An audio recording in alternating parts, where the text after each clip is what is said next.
The heart monitor flatlined. Not for a second. Not for two. For 3 full seconds, the number on the screen locked at 0 while every nurse on the overnight shift froze in the doorway of room 14 and stared at the man in the bed like he had already decided to leave. Then it beeped. Once. Twice. A ragged rhythm crawled back across the screen. The man's hand shot out and locked around the wrist of the only person who hadn't run for the crash cart. "How do you know that call sign?" he rasped. His eyes were bloodshot, his grip surprisingly strong for someone who'd lost nearly 40% blood volume 6 weeks ago. He wasn't asking politely. He was demanding an answer. Nurse Mara Voss stood very still. She didn't pull away. She looked at him the way someone looks at a problem they've already solved in their head but aren't ready to say out loud. "Relax," she said. "Quiet. Even. Your rate's coming back." He didn't let go. If you've made it this far, do me a favor. Follow my channel, hit like, and drop a comment with the city you're watching from. I want to see how far this story travels. Hargrove Veterans Medical Center sat at the edge of Dalton, Montana, in the kind of town where the mountains were close enough to make you feel small and the winters lasted long enough to make you mean. The hospital had been built in the early 90s, expanded twice, and currently operated at about 70% capacity. Not because there weren't enough patients, but because there weren't enough staff willing to stick around past the 1st February. It was October when Mara Voss transferred in. She arrived on a Tuesday with a single rolling suitcase, a nursing license from 3 different states, and a reference letter from a trauma center in Boise that the HR coordinator, Dana Ellsberg, read twice before handing it back. "This says you left voluntarily," Dana said. "I did. Boise's a good hospital." "It is." Dana waited, clearly expecting more. Mara didn't offer any. Dana stamped the paperwork. The ward Mara was assigned to, 3rd floor, inpatient recovery, was the kind of unit that chewed through nurses. It housed the hospital's most complicated long-term cases, veterans with layered injuries, chronic pain patients with difficult histories, and a rotation of post-surgical patients who required close monitoring and, frequently, a great deal of patience. The ratio was short. The documentation load was heavy. The attending physician, Dr. Preston Kale, had a management style that mostly consisted of loud disapproval delivered in hallways where everyone could hear. Mara had worked in worse places. She didn't say that out loud. Her first shift started at 6 in the morning, and by 6:45 she had already been briefed on the floor's most talked-about patient. Lieutenant Commander Declan Morrow, United States Navy, Special Operations, currently occupying room 14 at the far end of the hall. Declan Morrow was 34 years old. He had been medevaced out of a classified operation 8 weeks prior with a gunshot wound to the left shoulder that had nicked the subclavian artery, a fractured left orbital bone, and blast concussive damage to both ears. The physical injuries were healing, slowly, but healing. The rest of it was not.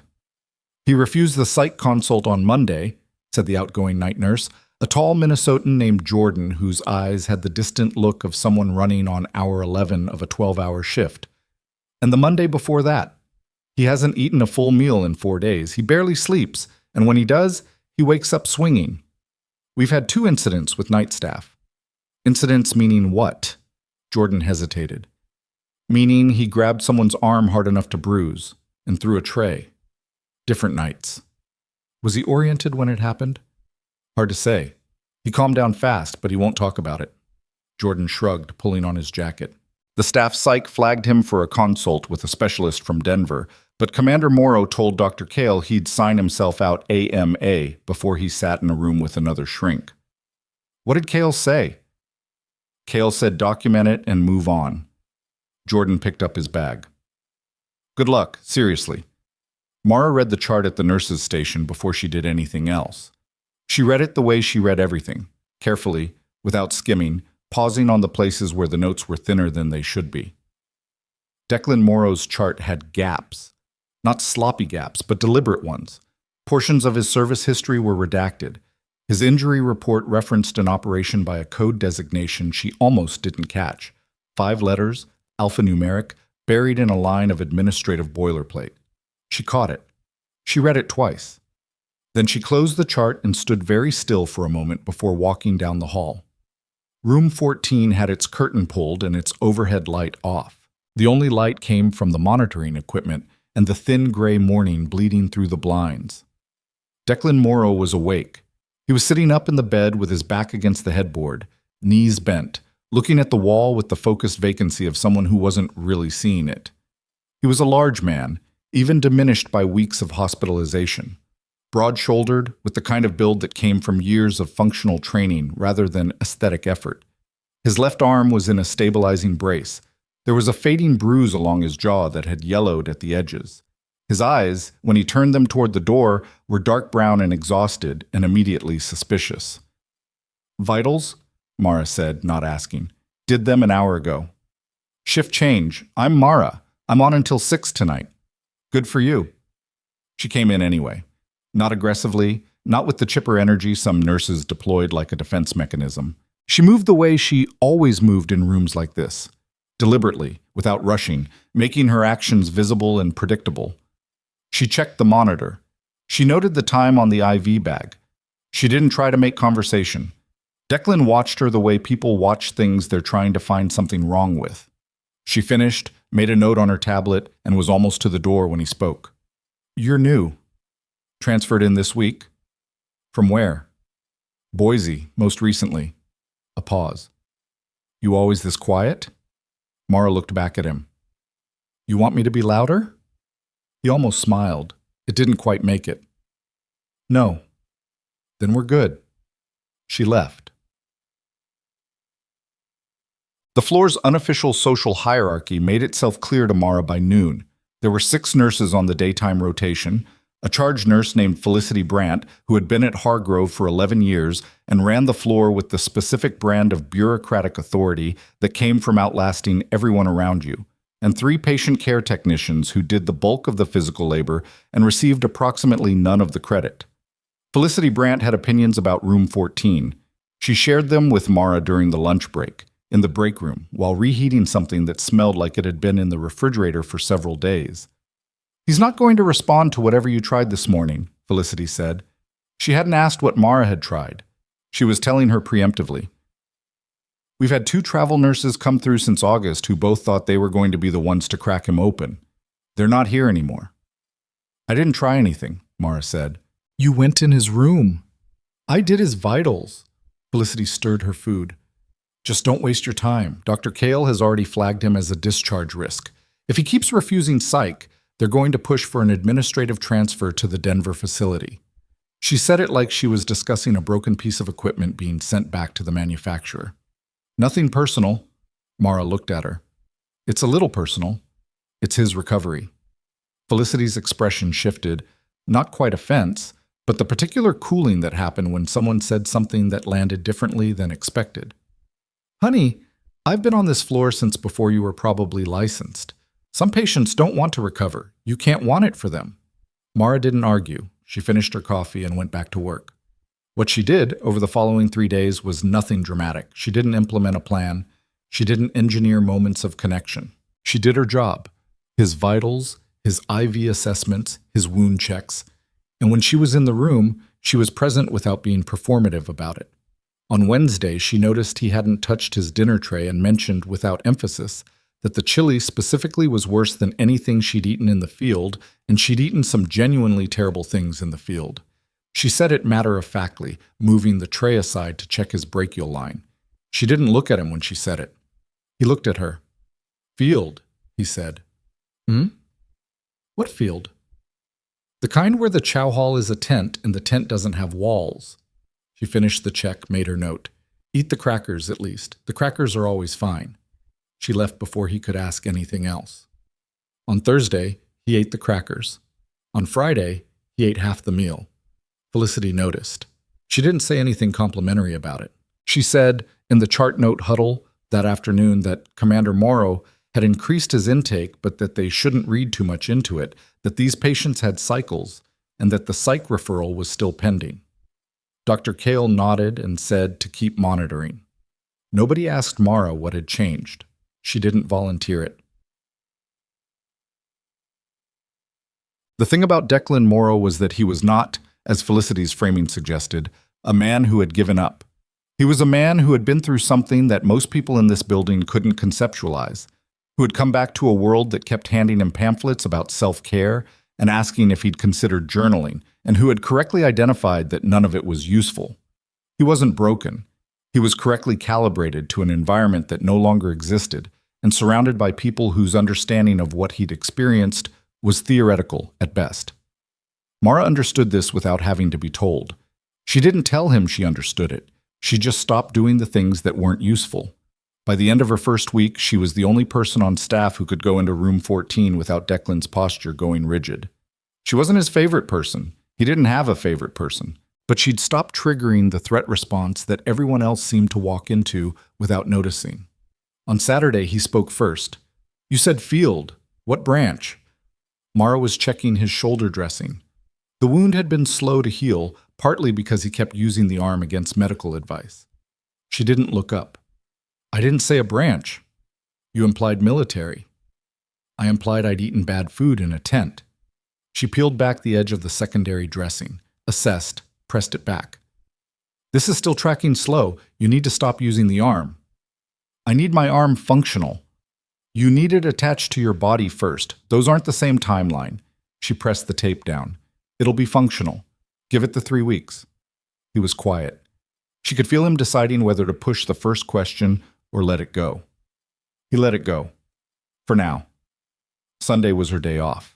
On Monday morning, when she came back onto the floor, Jordan was coming off the overnight and he looked, if possible, even more depleted than usual. "Bad night?" she asked. "Room 14. Jordan rubbed his face. "Around 2 a.m. I don't know what triggered it.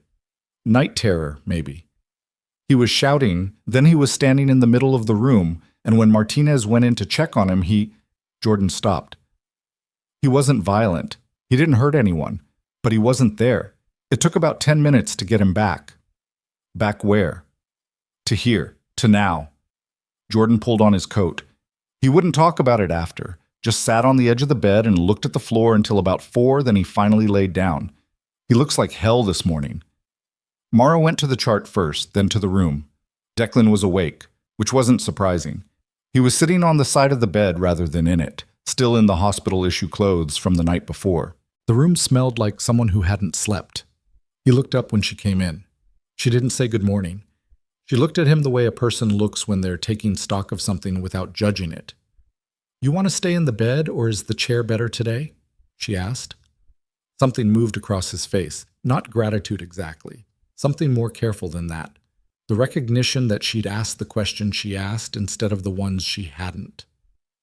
"Chair," he said. She helped him move without making it ceremonial, got him settled, did the assessment, noted the dark circles that were darker than they'd been, the tension in his jaw that even rest hadn't touched. "You don't have to tell me anything," she said when she was finishing the documentation. "I know. But if you want to tell me something, I'm not going to write it in the chart." He looked at her steadily. "Nurses are mandatory reporters." "For active harm, yes." "For a conversation about whatever happened last night?" She put the tablet down on the counter. "I've had conversations that didn't go in charts before." The room was quiet for a moment. "I was back there," he said finally. She waited.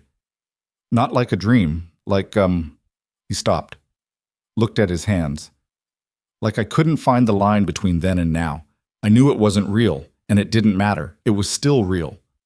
"Intrusion episodes," she said. "Not clinically, just naming it. That's what they call it. It's what it is." He looked up at her. "You know it because you read about it, or because you know it?" Mara picked the tablet back up. "I'll get you something to eat. The hot breakfast window's still open." She left the question sitting there unanswered, and she could feel him watching her walk out. The complication, the first real one, arrived on Wednesday in the form of Dr. Preston Cale. Cale was 51, silver-haired, and had the specific confidence of a man who had never been seriously wrong about anything in his own assessment.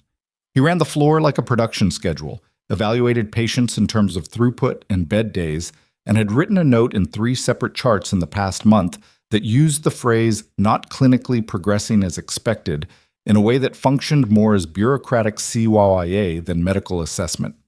He called Mara into his office at 2 in the afternoon on Wednesday. The office was small and over-organized, which Mara had come to understand was a symptom rather than a feature. A very controlled external environment usually meant something less controlled inside. "Sit down," he said. She sat. "I've reviewed Commander Morrow's chart this week. I see you've had increased interaction with him." "He's my patient. I interact with all my patients." "The other staff have noted that he seems to respond to you differently." Cale said this in a tone that made it sound like an accusation. "I want to understand what approach you're using." Mara considered how to answer that. "I'm not using an approach. I'm doing my job. Nurse Brandt tells me you've been spending extended time in his room beyond what routine care requires. I've been present when he's been awake and distressed.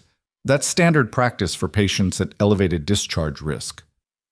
I'll make the clinical determinations on discharge risk." Cale looked at her over the rim of his glasses. "I've also been told you made a comment to him about military service." She said nothing. "Mara, I'm asking whether you've misrepresented yourself to a patient." "I haven't misrepresented anything. Your personnel file shows you as a civilian-trained nurse with trauma care certification. There's no military service on your record." "My record is accurate." "Then I'd appreciate it if you'd stop implying otherwise to vulnerable patients. It blurs professional boundaries, and it can create attachment dependencies that complicate treatment." Mara looked at him. She kept her expression steady, which took a specific kind of effort because the word attachment dependencies applied to a man like Declan Morrow was so precisely wrong that it functioned almost as a diagnosis of Cale himself. "Understood," she said. "Good. Keep your interactions within standard parameters going forward. If Commander Morrow's psych situation escalates further, the transfer to Denver is the appropriate next step. I don't want civilian nursing staff making decisions that are above their scope." She stood up. "Is that all?" "That's all." She walked back to the floor and spent the rest of the afternoon doing her job exactly as she'd always done it, and didn't change a single thing. That evening, before shift change, she stopped in Declan's room with the last of the dinner trays. He'd eaten most of his lunch, which was improvement. He was reading, an actual paperback, not a screen, which was new, and he looked up when she came in. "Cale talked to you," he said. "Not a question." "He talks to everyone." "He sent Brandt in at noon to tell me we'd be reviewing my discharge options at end of week." Declan set the book face down on the blanket. "He wants to transfer me." Mara checked the IV bag. "Is that what you want?" "It's not what I want. It's what he's pushing for because I won't cooperate with his approved treatment protocols, and I'm a liability on his numbers." She made the notation on the tablet. "Are you going to fight it?" "Depends on whether there's anything worth fighting for here." He said it plainly, without performance.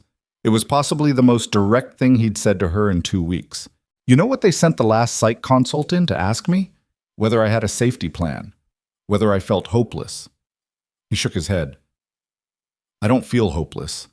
I feel like nobody in this building understands what I went through or what I need, and the clinical solution they've landed on is to keep offering me things I've already told them don't work."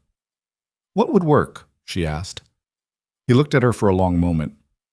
"Someone who actually gets it." Mara finished the notation. She was quiet for a moment. Then she said, without looking up, "Vulcan 5. The room went still. It was a name. Or not exactly a name. A designation. The kind of thing that didn't exist in official records because officially it had never happened. The kind of thing that only meant something to the people who'd been there. Declan Morrow went absolutely motionless. "What did you just say?" he said. His voice had changed. The exhaustion was still in it, but something else had entered. Something sharp. Something that hadn't been there before. His right hand had moved to the bed rail, gripping it. Mara finally looked up. "Get some sleep," she said quietly. "I'll be on tomorrow." She walked out. Behind her, she heard the heart monitor accelerate, hold, then gradually, steadily, begin to slow back down, as if something had shifted in the room, as if something he'd been holding had been carefully, precisely, named. She didn't look back.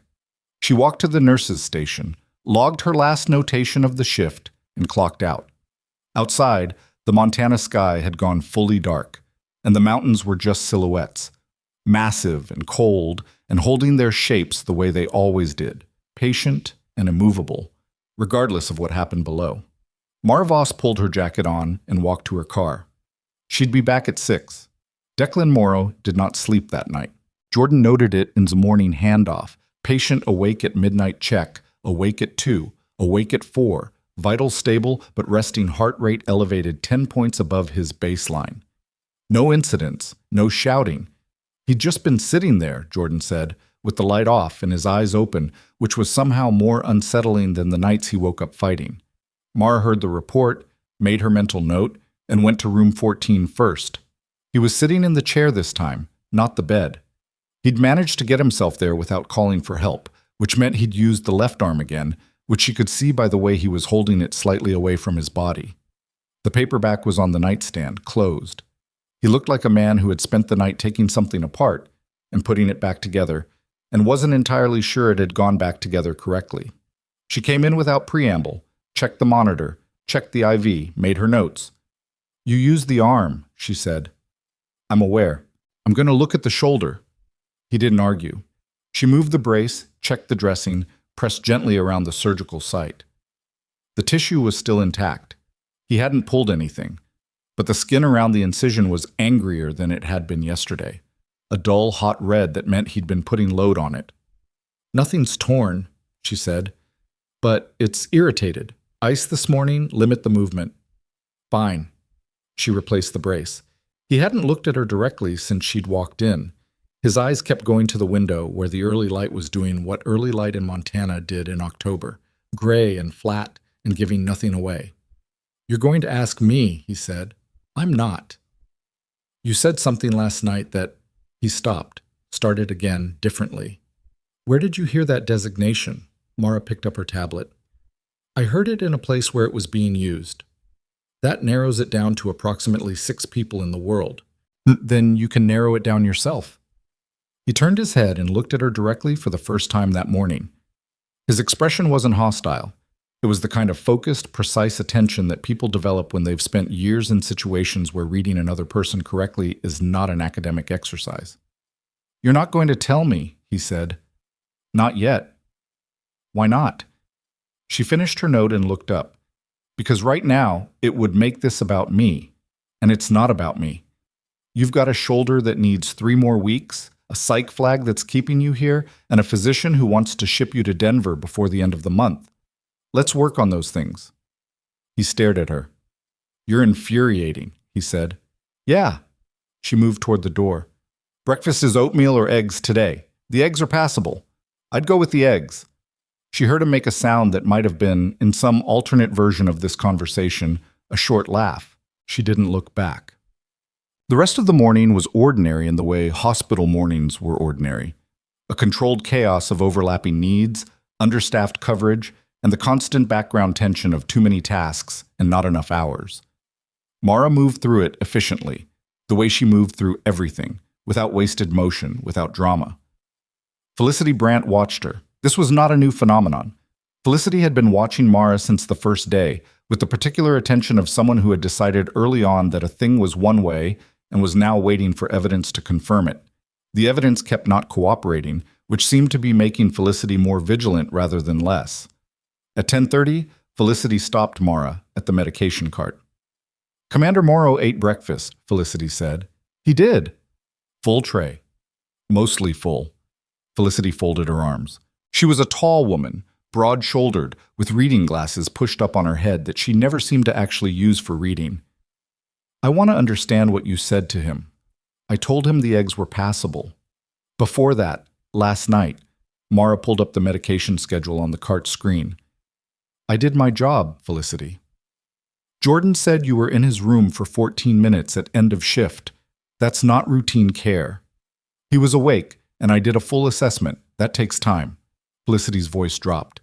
Not threatening, exactly, but pointed. "I've been very patient with you adjusting to our floor, but I want to be clear, whatever you think you've established with that patient, it doesn't change the clinical picture. Dr. Kale has made his position clear. Commander Morrow is not progressing appropriately, and the transfer review is happening Friday. You can't undo that by sitting with him." Mara looked at her. "I'm not trying to undo anything. I'm trying to do my job.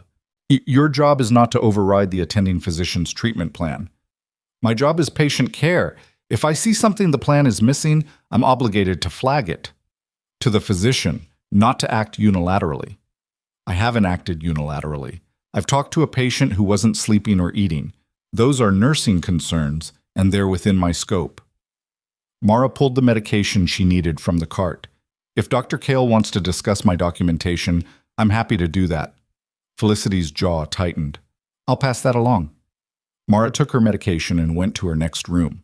The thing she understood about Felicity Brandt, and it wasn't a judgment, exactly, more a clinical observation, was that Felicity had survived 11 years on a difficult floor by building a set of rules that kept things manageable and then enforcing those rules rigorously, even past the point where the rules were serving their original purpose. It was a functional strategy until the problem in front of you didn't fit the rule set. Declan Morrow didn't fit any rule set Felicity had. Mara did, because Mara chose to look like she did. That choice was getting harder to maintain. Yet, on Thursday, Declan asked her directly. It was mid-morning, during a quiet stretch. She'd come in to replace the IV bag, and he'd been awake, more alert than he'd been in days, the kind of alert that came from actually sleeping, which Jordan had confirmed in the handoff. 6 hours, uninterrupted, unprecedented. I looked at your face when you said it, Declan said, when she'd finished with the bag. You didn't say it to shock me. You said it to... He worked for the word. To tell me something. Mara checked the line flow. To tell me you understood something, he said. Not from a briefing, from being there. She turned around. He was watching her with that precise, unreadable attention. Who trained you? He asked. It was the same question she'd been waiting for, phrased for the third time. The first 2 times she'd deflected. She looked at him now, and she made a decision.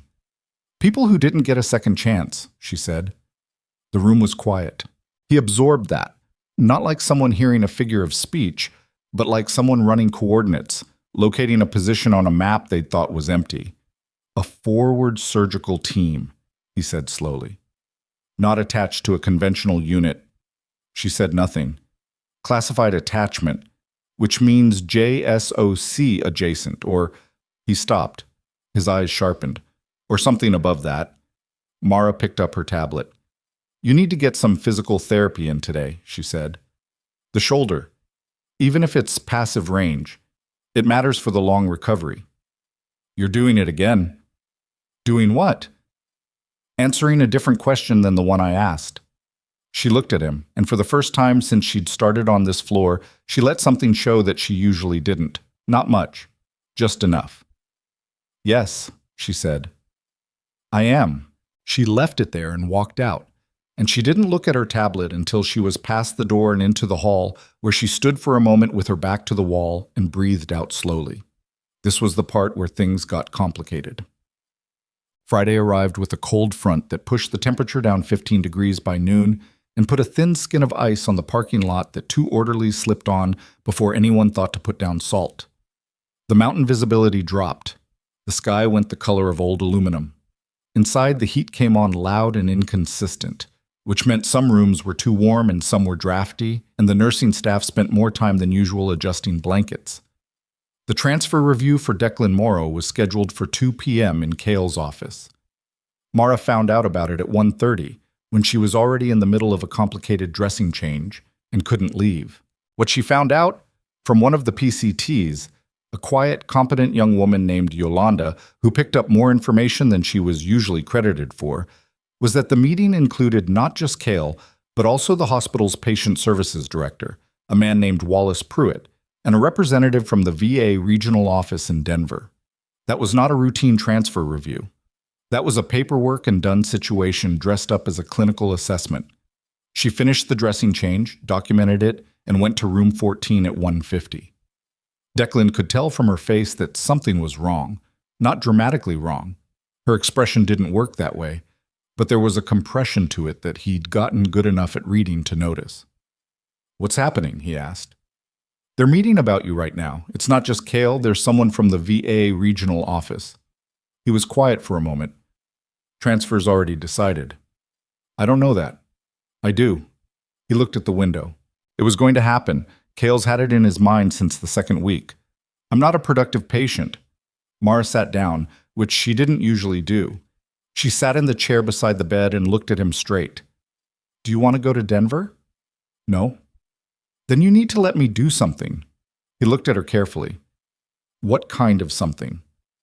I can document a formal clinical objection to the transfer on grounds that the patient is actively progressing and that an abrupt transfer at this stage carries risk of treatment regression. It's within my scope to file it. Cale can override it, but he has to respond to it on record, which means this goes into the official file instead of disappearing quietly. Declan was still watching her. That'll put you in Cale's crosshairs. That's my problem. Why would you do that? She didn't answer right away. Outside, the wind pushed against the window. Not hard, just persistent. The kind of cold that didn't announce itself, just arrived and stayed. Because you're not done here yet, she said, and I don't think you are either.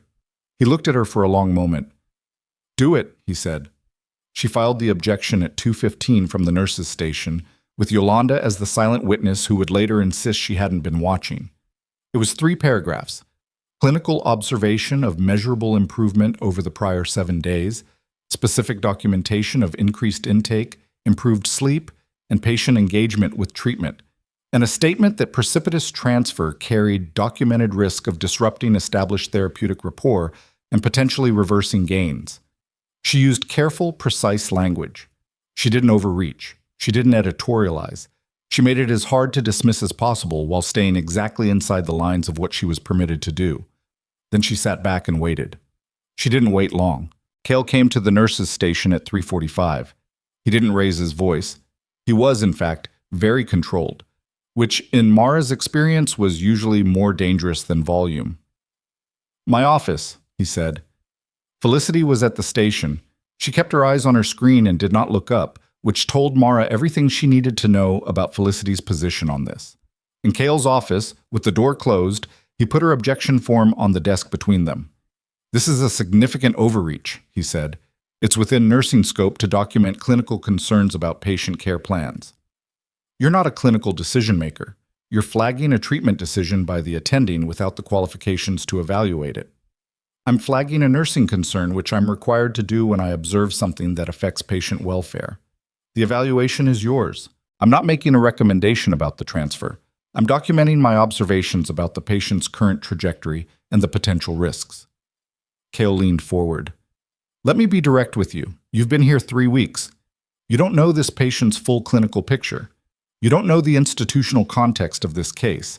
And you are, without question, operating outside your lane. With respect, the documentation stands on its own regardless of how long I've been here. If my observations are incorrect, the record will reflect that. I can have this reviewed by the nursing director. That's your prerogative. He looked at her for a long beat. What is your actual interest in this patient, Mara? He's my patient, she said. That's the whole answer. She was sent back to the floor. The transfer meeting, she learned from Yolanda 2 hours later, had been postponed. Not canceled, postponed. Cale had apparently decided that processing a formal clinical objection in the same administrative record as a transfer decision was inconvenient enough to warrant a delay. It was not a victory. It was time. She told Declan that evening. Postponed, he repeated, until at least next week. It gives us time. Time for what? For you to make the argument with your own behavior. If you show documented progress, psych engagement, physical participation, eating, sleeping, it gets harder to justify the transfer on clinical grounds. Declan's jaw worked.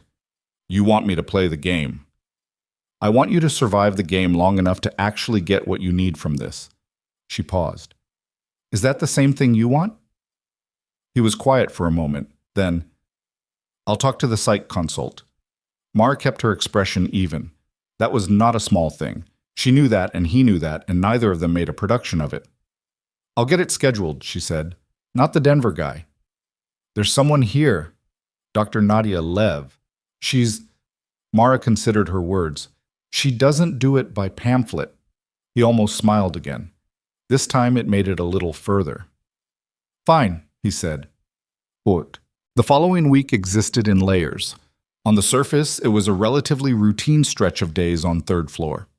Bed changes and medication rounds, and the steady administrative churn of a hospital that was perpetually behind on its documentation. The cold front held, and a light snow came on Tuesday that didn't stick but made the parking lot treacherous again and delayed 2 scheduled discharges. Below the surface, things were moving. Declan met with Dr. Lev on Monday. Mara didn't know what was said. Lev didn't discuss sessions, and Mara didn't ask. But she could tell from the set of his shoulders when she came in afterward that it had been real. Not easy, not fixed, but real. He'd stopped holding himself like someone waiting for the conversation to be over. He slept Monday night, 5.5 hours. Tuesday, 6. Wednesday, nearly 7, with one interruption around 3 a.m. that Jordan handled by simply being present in the doorway for a few minutes, which was apparently enough. He started physical therapy on Tuesday, just the passive range work at first, gentle and careful, supervised by a PT named Rosario who had the patience of someone who'd worked with post-combat injuries long enough to have calibrated expectations. The shoulder was going to be a long road. It wasn't going to be fast, but it was moving. Cale watched all of this from a clinical distance and said nothing. Felicity Brandt said less to Mara than she had before, which could have meant several things. Mara chose not to interpret it and kept doing her job. What was also happening, below even that layer, was Declan's quiet, methodical attempt to figure out who Mara Voss was. She saw it in the way his questions had shifted. He'd stopped asking about her training and started asking smaller things that had specificity to them. He asked once about the calibration difference between the 2 main tourniquet systems used in forward surgical deployments. He asked it the way someone asks a question they already know the answer to test whether you know it too. She answered correctly, without hesitation, without revealing how she knew. He noted it. He asked about a particular protocol for managing blast concussive injury in field conditions where imaging wasn't available. Again, specific, operational, not something you'd learn from a textbook or even a conventional trauma certification. She answered correctly again. He didn't ask a third test question. On Wednesday instead, he said, Vulcan 5 wasn't in the unclassified record. The mission didn't officially happen. The debrief was sealed at the highest level, and the team was reassigned under cover names before any of us were medically cleared. He looked at her steadily. There are 6 people alive who know what that designation means. I've spent the last week trying to figure out which one you are. Mara was doing his wound check. She pressed the dressing back and smoothed the tape. And, she said, and the math doesn't work. None of the 6 were medical. The surgical support was external, a forward team that wasn't officially attached, not in any record I was ever given access to. He paused. Which means there's a 7th. She put her gloves in the disposal, made her note. The shoulder is looking better, she said. Mara. She looked at him. His voice was steady, not urgent, not aggressive, but there was something in it that hadn't been there in the early days. Something that had been excavated from under all the weight he'd been carrying. Whatever you did out there, he said carefully. I want you to know, he stopped. Tried again. We lost 2 people on that mission before the extraction. We almost lost 2 more. And then we didn't. And for a long time I thought it was that it just happened, that we just made it. He looked at his hands. I know now it didn't just happen. Mara was quiet. I'm not, he started. You don't need to say anything, she said. I know I don't need to. I'm choosing to. He looked up at her. Someone made a decision that night, in very bad conditions. To come in when they didn't have to do something that wasn't in anyone's official order, and to get people out. He held her eyes. That was a person, a specific person, and that person deserved to be acknowledged a long time ago. The room was quiet except for the monitor and the hiss of the heating vent and the distant sounds of the floor operating beyond the door. Mara looked at him for a long moment. I'll check in before I clock out tonight, she said, and she picked up her tablet and walked to the door. She stopped there, with her back to him, her hand on the doorframe. We lost people I couldn't save, she said. Her voice was even, factual. I don't think about the ones I got out. I think about the ones I didn't. She didn't wait for a response. She went back to the floor. She spent the next 4 hours doing her job with the particular focused efficiency of someone using work as an anchor, and she did it well, And when Felicity gave her a set of charts to review that should have gone to a more senior nurse, she reviewed them without comment. She was at the station at 7, 20 minutes before shift change, when Yolanda came around the corner fast. "Room 14, Yolanda said. "Something's happening." Mara was already moving. She heard it before she reached the door. Not shouting, but a voice, low and strained, and the sound of something hitting the floor. She pushed the door open. Declan was out of bed. He was standing in the center of the room, turned away from her, and his whole body was rigid. His right hand was pressed flat against the wall. His breathing was audible, shallow and fast, not the way a person breathes when they're waking up, but the way they breathe when they're somewhere that isn't the room they're standing in. His IV line had pulled free from the stand. The bag was on the floor. Martinez, one of the evening shift nurses, was in the doorway behind Mara. She heard footsteps behind her. More staff, drawn by the sound. "I'll call Dr. Kale," Martinez said. "Wait," Mara said. Martinez stopped. Mara walked into the room. She didn't rush. She moved to Declan's right, staying in his peripheral vision, and she said his name. He didn't respond. She said it again. "Declan." His hand on the wall pressed harder. His knuckles had gone white. Behind her, someone moved forward and she held up one hand, not turning around. She heard them stop. She was 4 feet from him now, close enough to see that he was blinking, fast, irregular, the way people blink when their nervous system is trying to process 2 places at once and can't reconcile them. She had seen this before. Not exactly this. No 2 people carried it the same way. But she had been in the proximity of this particular fracture many times, in places a lot less controlled than a hospital room, and she knew what the wrong response did. The wrong response was the alarm going off. The wrong response was 5 people filling the doorway. The wrong response was a hand on his shoulder before he was back. She stepped 1 foot closer, and she said quietly, 3 words. She said them in a register that nobody standing in that doorway could hear clearly. Not the phrase itself, only the cadence of it, low, deliberate. A voice that knew how to carry exactly as far as it needed to. Declan Morrow went absolutely still. For 3 full seconds, nothing moved. Then, incrementally, the tension in his hand released. His fingers peeled away from the wall one by one. His breathing changed, still fast but no longer frantic. He turned his head. He looked at her. His eyes were present, back, here. He looked at her the way someone looks at a person they suddenly need to completely reassess. Behind them, in the doorway, 3 nurses and 2 PCTs were frozen, watching a woman they'd been collectively dismissing for 3 weeks stand in the middle of a crisis and hold it still by saying something in a voice too quiet to hear. The monitor beeped. Steady. Declan sat down on the edge of the bed. His hands hung between his knees. He looked at the floor. Mara turned around to the doorway. "He's okay," she said. Her voice was entirely normal. "I need someone to get a new IV line from supply. And can someone page Rosario for a 5-minute assessment when she gets a chance?" She looked at Martinez. "Not urgent. He's okay." Martinez nodded, wide-eyed. The staff dispersed. Mara turned back. She crouched down in front of him, not hovering, not looming, just putting herself at his level.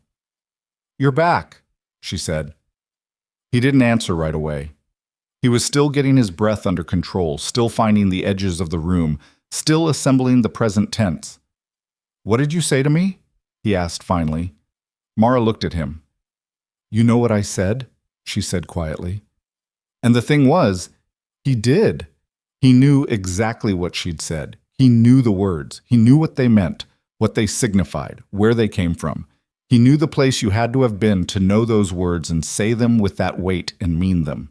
And the knowing of it landed in him like a stone dropping into still water, sending rings outward in every direction. He looked at her face in the dim hospital room, and he understood that the woman crouched in front of him was not, in any way, who the people on this floor believed she was. "My God," he said quietly. It wasn't an exclamation. It was a recalculation. From somewhere in the hospital, farther away, beyond the floor, beyond the building, a sound reached them both, distant and mechanical. A sound that, in any other context, might have been unremarkable, But Declan Morrow had spent enough years in proximity to that particular sound to recognize it immediately, and his head came up. The rotors of multiple helicopters coming in low and fast, not toward the landing pad, but toward the parking lot. Military rotors. More than one aircraft. Mara stood up slowly. She was very still. "That's not a medical transport," Declan said. She didn't answer. From down the hall came the sound of Felicity Brandt's voice, sharp and confused. Who authorized? Does anyone know who those people are?" And then the floor door opened, and a sound Mara had not heard in a long time came through it. The specific, disciplined rhythm of boots on a hospital floor, moving with direction and purpose, not looking for a room number, not stopping at the nurse's station, coming this way. The boots didn't slow down. Mara heard them come through the stairwell door, not the elevator, which told her something about who these people were and how they moved. And then they were in the hall, and the floor's ambient noise dropped the way it drops when something enters a space that doesn't belong there, and everyone in the vicinity knows it before they can articulate why. She was already moving toward the door of room 14 when the first one appeared at the end of the corridor. 4 of them, dressed in utilities, no rank visible from this distance, carrying no weapons that were exposed. But the way they held themselves, the spacing between them, the way the lead man's eyes were already mapping the floor layout without appearing to look at anything directly, that wasn't civilian. That wasn't hospital security or VA administration. Felicity Brandt had positioned herself in the middle of the hallway in the particular way she positioned herself when she wanted to make her authority physical and spatial. "You can't just... This is a medical floor. You need to check in at the..." The lead man didn't stop walking. He didn't raise his voice. He said very calmly, "Ma'am, we're not here for a patient," and moved around her as if she were furniture. He was looking at Mara. She stood in the doorway of room 14 and let him come to her. She put nothing on her face. She'd had years of practice with that particular skill. He stopped 3 feet away. Up close, he was younger than she'd expected. Mid-30s, maybe, with the particular weathered quality that had nothing to do with age and everything to do with where you'd been. He had a name tape, but she didn't read it yet. She was reading his face. "Mara Voss," he said. Not a question. "Yes." "I'm Sergeant Major Holt, JSOC Operational Support. We need a few minutes of your time." Behind him, Felicity made a sound that was trying to be an objection and not quite getting there. Martinez had appeared at the station doorway. Down the hall, 2 other nurses had stopped moving entirely and were just watching. "Use the family consultation room," Mara said. "Third door on the left." She stepped back into room 14 first. Declan was on his feet, carefully, holding the IV pole for balance, the reconnected line trailing. He'd heard everything. She could see from his expression that he was processing it the way he processed everything now, with full attention, without the static that had been there in the early weeks. "I'll be back," she said. "Mara?" His voice was very quiet. She looked at him. "Whatever they're here for," he said. "You don't owe them anything." She held his eyes for a moment. "I know," she said, and went. The consultation room had 4 chairs, a laminate table, and a box of tissues on the windowsill that nobody ever moved. Sergeant Major Holt sat down. The other 3 stayed standing near the door, which was closed now. Mara sat across from Holt and waited. He put a manila folder on the table. He didn't open it. "How long have you been at Hargrove?" he asked. 3 weeks. "Before that, Boise. Before that, a trauma center in Flagstaff. Before that..." He tapped the folder. "It gets complicated. I know my own work history. We know you left voluntarily from each position. We know you've been moving every 18 to 24 months. We know you don't list a home address on your tax returns." He leaned forward slightly. "We know why." Mara said nothing. "There's been a development," Holt said. He opened the folder. He turned it toward her. It was a photograph. Black and white, printed on standard paper, clearly pulled from surveillance footage. A building exterior. A man at a vehicle. She looked at it for 3 seconds without speaking. "When was this taken?" she asked. 8 days ago, Kandahar adjacent." She looked up. "He's been active again," Holt said. And according to signals intelligence collected in the 72 hours before this photo, he's been asking questions. Specific questions. About assets connected to Vulcan 5. The room was very still.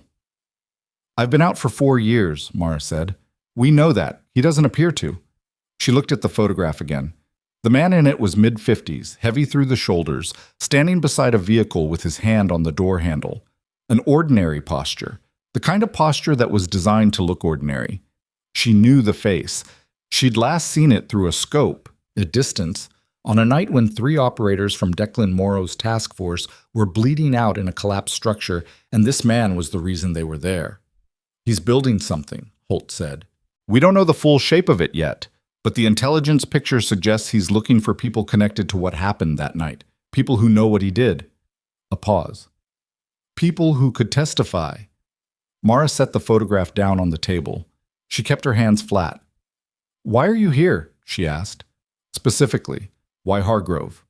Holt looked at her steadily. Because we had an asset in place who was part of that operation, and that asset is in this building. Mara was quiet. Commander Morrow, she said, he's been generating signals since his admission, not deliberately, but his medical record has his operational history attached. There are people who monitor those flags. Holt paused. You may also have generated attention in the last 3 weeks that you weren't anticipating. She absorbed that. What do you need from me? She asked. We need you to come in, not permanently. We need a debrief on what you observed during Vulcan 5, specifically the structural failure and the decisions made in the 7 minutes before extraction. There are gaps in the operational record, gaps that matter now. I gave a debrief. You gave a debrief that was sealed and subsequently lost in a records transition in 2019. We have no retrievable version. He met her eyes. You're the only complete record we have left. The box of tissues sat on the windowsill. The heating vent hissed. Outside the door, Mara could hear the floor still functioning, carts moving, voices. The normal sound of work continuing as if 4 military operators hadn't just walked into the building and asked a nurse to reconstruct a classified operation. She looked at the photograph one more time. I need 24 hours, she said. Holt shook his head. We need you now, tonight if possible, tomorrow morning at the latest. I have patience. We understand that. There's a patient on this floor whose care is at a critical juncture. If I disappear tonight without a proper handoff, the clinical outcome could be significantly compromised. That's not sentiment. It's a documented medical concern. She looked at him. 24 hours. I'll arrange coverage, I'll prepare a handoff, and I'll come. Holt looked at her for a long moment. He had the face of a man who was accustomed to people complying faster than this, and who was recalibrating. By 0800 tomorrow, he said. Agreed. He closed the folder and stood. We'll have 2 personnel outside the building tonight, he said. Not conspicuous, but present. Because of the surveillance. As a precaution. She stood. I know how to take care of myself, Sergeant Major. Something moved across his face, not quite a smile, but the edge of one. Yes, ma'am. We know that too. He picked up the folder. We'll see you tomorrow. Upset. She went back to room 14. Declan looked at her when she came in. He read her face the way he'd been reading it for weeks, carefully, without performance. How bad? He asked. Not immediately bad. She sat down in the chair. For the first time in 3 weeks, she sat the way someone sits when they're tired, not the way she usually sat, which was the way someone sits when they're deciding how tired to show. But the situation that led to Vulcan 5, it's not finished. Someone from that operation has resurfaced. Declan's eyes sharpened. Who? Not my information to give. Mara. Declan. She held his gaze. I'm leaving tomorrow morning. There are things I have to do that I can't do from here. Before I go, I need to make sure that you're... She stopped, started differently. I need to tell you something about what's going to happen on this floor after I leave. Because things are going to move fast and you're going to need to know enough to navigate it. He was very still. The clinical objection I filed is on record, she said. That record exists. Cale can't make it disappear, but Cale is going to move on the transfer the moment I'm gone, and Felicity is going to support him. And the only person who can stop that is you. She leaned forward slightly. You've made real progress in the last 2 weeks. Documented, observable progress. Dr. Lev has session notes. Rosario has PT assessments. Those things exist independent of me, but you're going to have to use them. You're going to have to walk into that conversation with Kale and make the argument yourself. I don't do rooms like that well. You do them better than you think. I've watched you. She paused. Tell them you're not signing the transfer. Tell them your clinical picture has changed and you want a formal review. They have to give you that. It's your right as a patient and as an officer. They cannot override a formal review request while you have a documented improvement trajectory on record. He looked at her. His jaw was tight, but his eyes were clear. The clearest they'd been since she arrived. And Dr. Lev, he said, I'll brief her tonight. She knows what she's doing. Trust her the way you've trusted me. He exhaled. That's not a small ask. I know. He looked at his hands. Outside the window, the snow had started again, real this time, sticking to the sill, building quietly and without announcement. Where are you going? He asked. I can't tell you that either. Are you coming back? The question sat in the room between them. She didn't answer immediately, which was its own kind of answer.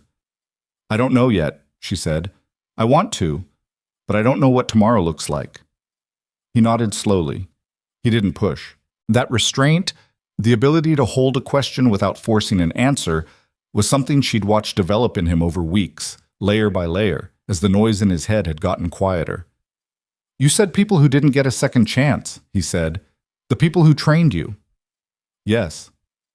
Were you one of them? The ones who didn't get one? She looked at him. Almost, she said. It was the most she'd given him. He seemed to understand that, and he didn't reach for more. She stood. She had calls to make, a handoff to prepare, a bag to pack from the staff locker room that contained things that were not standard nursing supplies. Get some sleep tonight, she said. Not likely. Try anyway. At the door, she paused. She didn't turn around. For what it's worth, she said. You were worth coming back for. The mission, I mean, in case anyone's never said that to you directly. She walked out before he could answer. What happened next happened fast, in the compressed and slightly surreal way that institutional crises always accelerated once the first element moved out of place. She was at the nurses' station at 9 p.m., preparing the handoff documentation for coverage, when Felicity appeared beside her with the specific energy of someone who had been building up to something for several hours. I need to know what's going on, Felicity said. I'm preparing a patient handoff. I have a personal emergency that requires me to leave tomorrow morning. Those men who came in, who were they? Hospital administration has their credentials. You should direct your questions there. Mara, Felicity's voice dropped. She was trying, Mara realized, to be private about this, which was more consideration than she'd shown before. There's talk among the staff about who you are, what you've done. People are asking questions. Mara kept documenting. People can ask whatever they want, she said. Are you actually military? She stopped typing. She turned and looked at Felicity Brandt directly, and she said something she hadn't said clearly to anyone on this floor since she'd arrived. I was, she said, a long time ago. Felicity stared at her. The reading glasses on top of her head, as always, were tilted slightly to the left. She looked, for the first time in 3 weeks, genuinely uncertain. Why didn't you say so? Because it's not relevant to nursing care. It's relevant to... Felicity stopped. She seemed to be recalibrating something, sorting through her own architecture of assumptions, and finding some of them had been built on a foundation she hadn't examined closely enough. Commander Morrow, the way you worked with him was nursing, Mara said. Everything I did with him was nursing. The military background informed my approach, but it didn't override my scope. I never claimed to be a clinician. I flagged concerns through proper channels. I documented everything. She held Felicity's eyes. If Dr. Kale wants to challenge my practice, the documentation will hold up. I'm confident of that. Felicity was quiet for a moment. You filed the clinical objection because you actually believed it, Felicity said. It came out less like an accusation than like something she was saying out loud to hear how it sounded. "I filed it because it was true," Mara said. Felicity looked at her hands. She looked at the station counter. She looked at a point somewhere between those two things. "I may have been—" She stopped again. "The psych transfers. We do them too fast, I know that. I've known that. But Cale's numbers—" "Are Cale's problem," Mara said, not unkindly. "Not yours, unless you keep covering for them." That landed. She watched it land. She went back to her documentation. She finished the handoff package at 10:30. She briefed Doctor. Lev by phone at 11, standing in the stairwell with the door closed, speaking quietly and precisely for 14 minutes. Lev asked 2 questions, both good ones. Mara answered them.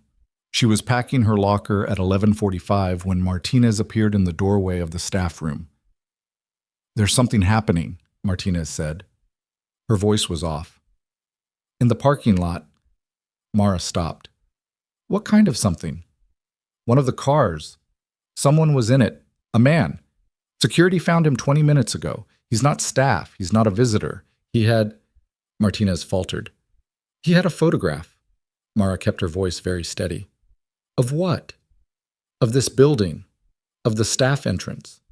Martinez was looking at her with wide eyes, putting things together that she wasn't sure she wanted assembled. "The police are coming. Security's got the man, but he's not talking. And the photograph, there were names on it. On the back." Mara closed her locker. "Was my name one of them?" she asked. Martinez hesitated. "Yes," she said. The stairwell outside the break room was quiet. Mara could hear her own breathing, slow and controlled, and beneath it the faint sound of the floor above operating normally, and beneath that the deeper structural sounds of the building itself. Heat and plumbing, and the vast, indifferent machinery of a place that had been built to process one kind of emergency and was now in the middle of another kind entirely. She pulled out her phone. She called the number Holt had given her. He picked up on the second ring. "We know," he said before she could speak. "We're moving now. Don't go to the parking lot and don't go back to patient floors." "I have a patient. Mara." His voice was controlled, but the pace of it had changed. "The man in the parking lot is not alone. We have visual on a second individual who was mobile outside the east perimeter 20 minutes ago. He is no longer in our visual." She understood what that meant. "How far out?" she asked. "Unknown." She looked at Martinez, who was watching her with the expression of someone who had walked into a situation that had stopped being about hospital administration approximately 30 seconds ago and was only now understanding that. "Go to the 3rd floor," Mara told her. "Tell the charge nurse to initiate a quiet lockdown. No alarms, no announcements, just secure the stairwell doors and verify all patients are in rooms. Tell them it's a precautionary measure per security." Martinez blinked. "A quiet... What is that?" "Tell them those exact words. They'll know the protocol." She was already moving. "Go, now." Martinez went. Mara went the other direction, not toward the exit, toward the east stairwell. Because there was exactly one thing in this building that was worth protecting above the operational situation, above her own departure, above the careful and controlled response she was supposed to be executing. And it was on the 3rd floor in a room at the end of the hall. And it was a man who had survived things that should have killed him and had only just, in the last 2 weeks, decided he was going to survive this too. She was halfway up the stairs when she heard it. Not boots this time. Something quieter. Something deliberate. Someone already on the floor above her. She moved up the last half-flight without sound, not because she was trying to be dramatic about it, because the sound she'd heard above her had a specific quality, measured, deliberate, stopping and starting in the pattern of someone checking door frames rather than walking a hallway. And the correct response to that pattern was not to announce yourself. The stairwell door to the 3rd floor had a narrow wire glass window at eye level. She positioned herself to the side of it and looked through the edge of the glass without putting her face in the center of the frame. The hallway was lit at its normal overnight level, low, institutional, the kind of dim that was meant to let patients sleep while still allowing staff to move. 2 nurses were visible at the far end near the station, and she could see from their posture that Martinez had gotten to them, because they were moving with a quieter, more deliberate energy than the usual overnight pace. Between her and the station, the hallway was empty. Except there was a shadow at the edge of the supply room doorway, 12 feet from the stairwell. Not moving, just present. She assessed it for 4 seconds. The supply room door opened inward, which meant whoever was there was positioned to use the doorframe as cover with sightlines down the hall in both directions. That was not how a lost visitor stood. That was not how a confused patient stood. She moved. She hit the door fast and low, her shoulder into it, and she came through into the hallway with her body angled and her eyes already finding the person in the supply room doorway. A man. 40 or so, utility jacket, not uniform but military in his posture. And he was startled by her speed because she was coming from below, and he'd been watching the hall. He had 2 seconds of advantage, and she took one of them away in the first contact, her left hand finding his jacket collar, her right finding his wrist, not his weapon hand because he hadn't gone for one yet, but his balance hand, and she put him into the wall with controlled force, no more than she needed, his cheek against the painted cinder block, and his arm up and back. He didn't fight it. That told her something. "Don't," she said quietly. "I'm not." His voice was strained but controlled. JSOC. Same unit as Holt. "Say a name." "Kellerman. I'm Corporal Kellerman. Holt sent me up the stairwell 8 minutes ago. I've been holding this position." She didn't release him. "How did you get up without the door triggering?" "Override code. Holt has building access. The facility coordinator gave us codes when we arrived." She held the pressure for another 2 seconds. Then she let go and stepped back. He turned around slowly, hands visible, and she looked at his face. Young. Genuinely startled, but not aggressive. He had the specific quality of someone who had just been controlled faster than he expected and was recalculating upward. "East stairwell," she said. "Holt said there was a mobile individual on the east perimeter who dropped out of visual." "Still unlocated," Kellerman said. He was straightening his jacket. "Which is why Holt sent me up. We have the parking lot secured, but the east perimeter has a blind spot at the loading dock. Room 14 is the last door on the left. That's the priority." "I know. That's why I'm here." She looked at him for another second, then nodded once and moved past him toward the room. The door was closed, but not locked. She pushed it open. Declan was awake, sitting in the chair, which she should have expected because Declan didn't sleep when operational energy was present in a building, and some part of him had clearly been reading the building's energy for the last 30 minutes. He looked at her when she came in, and his eyes went immediately to her posture. "How many?" he said. "Unknown. At least 2 outside, 1 unlocated." He stood, which she would have told him not to do, except that his standing was not the problem right now. "I can help," he said. "You're in a hospital gown with 1 functional arm. I'm also the only other person in this room who knows what they're doing." She looked at him. He was right, which was the irritating part. "Stay in this room," she said. "Don't open the door for anyone except me, Kellerman. Tall, dark jacket, JSOC, or Holt, who you've seen. If someone else opens it, get to the bathroom and put the door between you and them." "That's a terrible plan." "It's a containment plan. There's a difference." She was already moving back to the door when he said her name. She stopped. "The thing you said earlier," he said, "about not knowing if you were coming back." She turned to look at him. He was standing beside the chair, IV pole in his right hand, using it less for balance now than 3 weeks ago. The bruise on his jaw had fully faded. He looked, for the first time since she'd met him, like what he was rather than what the past 8 weeks had reduced him to. "Come back," he said. It wasn't a request exactly. It was more like a decision he was communicating. She held his eyes. "Working on it," she said, and went back into the hall. Ichem. The next 11 minutes were the kind that don't compress cleanly into narrative. They were fragmented and fast. Kellerman on his radio at the stairwell door, Holt's voice coming through with coordinates that meant something to Kellerman and that she translated without difficulty. The sound of the overnight staff managing confused patients who'd been woken by the movement in the corridor, and underneath all of it, the low specific tension of waiting for a variable that hadn't resolved. The variable resolved at the east stairwell. A fire exit alarm, the one at the loading dock level, triggered and immediately cut off. which meant someone had either opened it or disabled it. And 2 seconds later, Holt's voice on Kellerman's radio said, "East side, we have him," in the flat tone of a situation being contained rather than an emergency. And then the building went quiet in the way buildings go quiet when the thing everyone had been waiting for stops being pending. Mara stood in the hallway and breathed out. Kellerman came toward her. "Both secured," he said.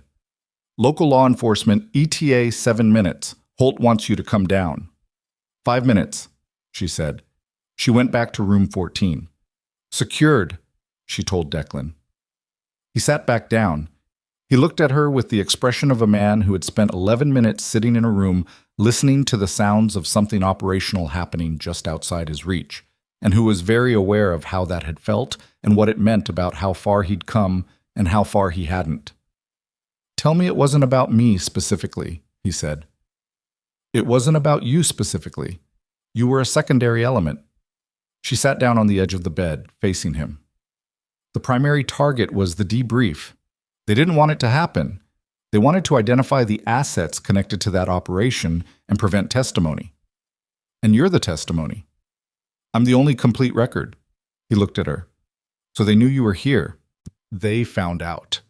3 weeks is long enough to generate a pattern if someone's watching for certain flags." She paused. "My mistake. I should have been more careful about the name I used in the system. You used your real name to get here. I use my real name everywhere.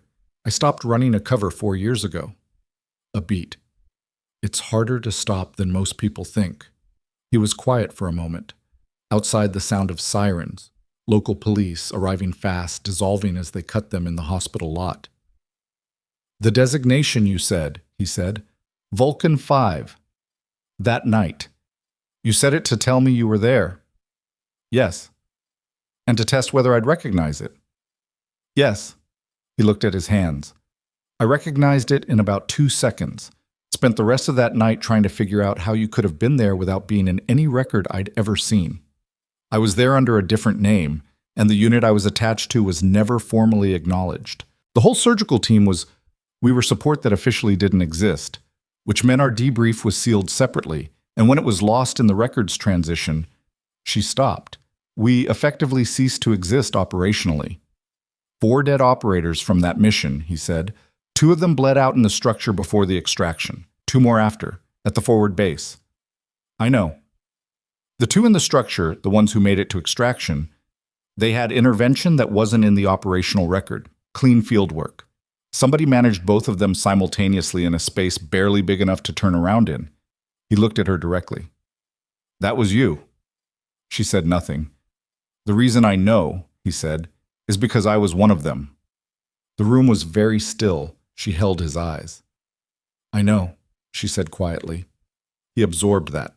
It landed in him visibly, not as shock, because he'd been building toward it, but as the final piece of a picture that had been assembling itself for weeks, the last element dropping into place, and suddenly everything having the weight and shape it had been missing.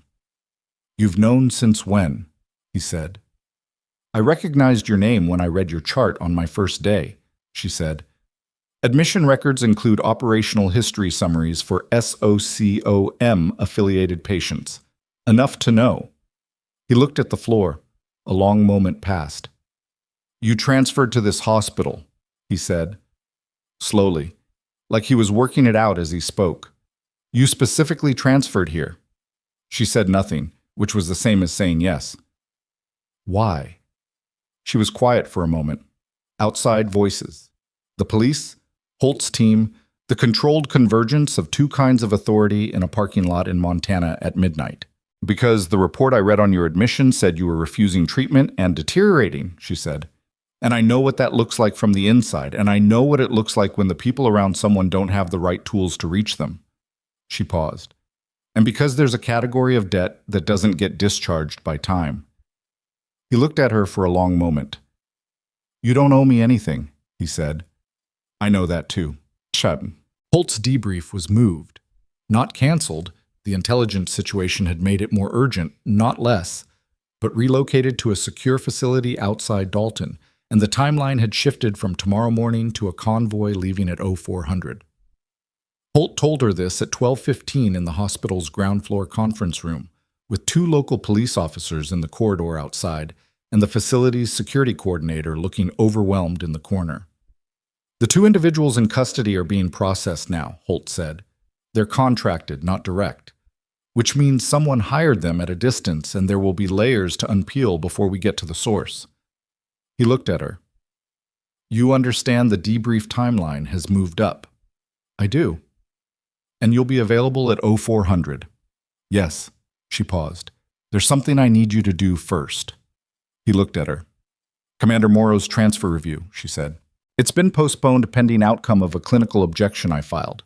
The attending physician is going to attempt to push it through the moment. Institutional attention is elsewhere.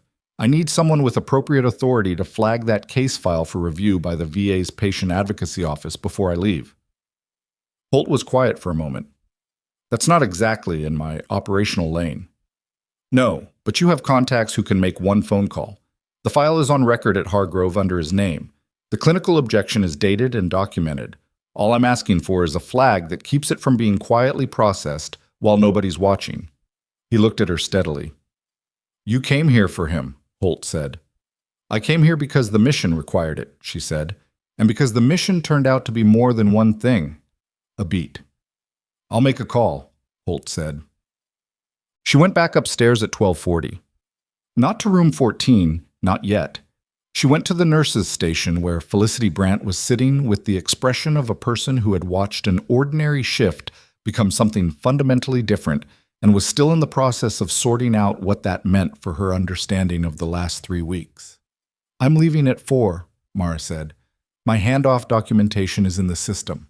Everything is documented. I need you to read the clinical objection on Commander Morrow's chart before morning." Felicity looked at her. "I've read it." "Read it again and read Rosario's PT notes from the last week and Dr. Lev's session summaries." Mara put her hands flat on the counter. "When Cale tries to move the transfer, and he will, you're going to have a choice about what you know and what you act on. I'm asking you to make a different choice than you've been making." Felicity was quiet for a long moment. "You should have told me who you were," she said finally. "I'm a nurse," Mara said. "That's who I was the whole time. The rest of it doesn't change what I did or didn't do on this floor. It changes the context. The context isn't what matters in the chart notes. The chart notes are either accurate or they're not." Felicity looked at the counter, then she looked up. "They're accurate," she said. "I know that." Mara nodded once. "Then you know what to do." She went to room 14 at 1:15 for the last time that night. Declan was in the bed, which was an improvement. Not asleep, but horizontal, which at 1 in the morning was about as much as could be reasonably asked. He looked at her when she came in. "You're leaving soon," he said. "Oh, 400. And before you go, you're going to tell me to cooperate with the psych and do my PT and not let Cale push me around." "I was going to say it more directly than that, but yes." He was quiet. She came to the side of the bed and looked at him. He looked back. 3 weeks of daily proximity in a room this size had a particular quality to it. You knew a person differently through small repeated contact than you knew them through any single extended conversation. And what she knew about Declan Morrow was that he was someone who had been broken down to components and was in the process of deciding, on his own terms, which ones went back in. "I filed a formal flag with the VA Patient Advocacy Office tonight," she said. "Your case is on record at a level above Cale. He can still push for the transfer, but it will require documented justification that holds up to external review. That's going to make him slow down. And if he doesn't slow down, then he's on record making a clinical decision that conflicts with documented patient improvement, and that record will exist long after he does." She paused. "Also, Felicity Brandt appears to be having something that may be a conscience about it. I don't want to overstate that, but it seems relevant." He almost smiled. "Come back when this is over," he said. "I intend to." "That's different from I will." She looked at him. "Yeah," she said. "It is." She left at 3:58. What happened in the days after Mara Voss left Hargrove Veterans Medical Center happened in several registers simultaneously, the way consequential things usually do, quietly in paperwork, loudly in hallways, and irreversibly in the institutional record. The first thing was Cale. He moved on the transfer at 9 a.m., 4 hours after Mara left. He walked onto the floor with the specific energy of a man who had been waiting for a variable to clear and was now executing a plan he'd been ready to run for 2 weeks. He had the transfer paperwork in a folder. He had Wallace Pruitt from Patient Services behind him.